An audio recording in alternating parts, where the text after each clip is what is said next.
Hi, in this video we're going to learn how we can use parameters to make our functions even more reusable. Parameters allow us to customize the commands used in our functions. Parameters are useful because they give us the ability to tailor our function values to suit our specific needs. Let's look at this example called makeCircle. The function is being defined on line 1 and the commands in the function have Tracy draw us a blue circle with the radius of 50 and then move forward the diameter of the circle. But what if we wanted to then draw a red circle, or if we wanted two circles of different sizes? Without the ability to use parameters, we would need to make entirely new functions to accomplish this. Parameters make it easy to alter certain parts of a function, so that we can reuse the same function to accomplish multiple tasks. Let's take a deeper look into how parameters are created and used. To use a parameter, you must first include its name in the function definition. The name you give the parameter, such as color choice, must be the same name placed throughout your function commands wherever you want to use that value. When calling a function, if the function requires any parameters, you have to include the arguments, or parameter values, between the parentheses so that the function can use these values when performing the commands. You can use as many parameters as you want, but make sure that when calling the function, you enter an argument or value for each parameter. Let's take a look at this syntax in action. In this code, we have a function called makeCircle that is taking two parameters, which are called circle color and radius. The parameters are created between the parentheses after the function name. The parameters are then being used throughout the function to control the color of the circle, the radius of the circle, and the distance Tracy moves forward after drawing the circle. You'll notice in the forward command, the radius parameter is being multiplied by 2. You can perform mathematical equations on parameters to control your code even further.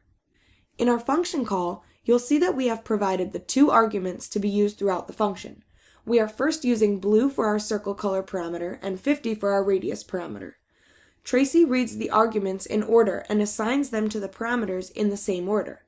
After the first function is complete, the same function is being called, but instead with red for the circle color parameter and 20 for the radius. When we run this code, this is the output we get, and we did it all in just 9 lines of code. In this example, we want to ask the user for 3 radius values, and then draw 3 circles centered on the canvas with those radii.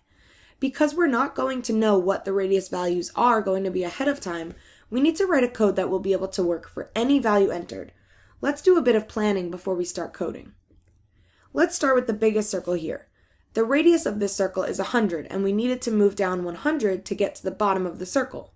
For the medium-sized circle, its radius is 50, and we needed to move Tracy down 50 pixels to get to the bottom. And for the smallest circle, its radius is 25, and we needed to move 25 pixels down to the bottom. So we can make the correlation that no matter what the radius is, we need to move Tracy down the same amount as the radius to get to the bottom. In order for this to always work, though, before we start drawing the next circle, we need to move Tracy back to the center position. Now let's write this code. Let's write a function that will move Tracy to the correct starting position, have her draw her circle, and then move back to the center.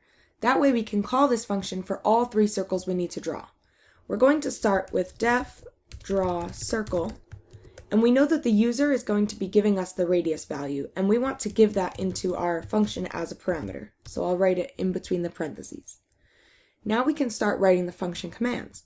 First I want Tracy to move to the bottom of the circle, so pen up and write 90 so she's facing down, and then move her forward the same amount as my radius. Now I need to turn her back to face the right, so I'll use left 90. Now Tracy's ready to draw my circle. I'll write pen down, circle, radius. Then I want her to head back to the center, so I can use pen up and set position 0, 0. Let's test our function using a function call where we enter a sample radius value. So I'll write draw circle 50 and see if Tracy does that. Perfect. Now instead of us giving the radius value, we want to get it from the user. I need to save their response in a variable, so I'll write first radius equals int input what is the first circle's radius. And let's capitalize that. Now instead of using 50 for my radius, let's use the first radius variable when we call our function. I need to copy and paste both of these things 2 more times so that I can get my 3 circles. So I'm going to copy and paste my call and save them as second radius and third radius, and change this to second and third. I then want to call my function using these different radius values. So instead of first radius, I'll use second radius and third radius. Let's see how that works. 30, 60, 100. Perfect! In this lesson, we learned how to use parameters to make our functions even more reusable. Now it's your turn to write some Tracy programs of your own using parameters.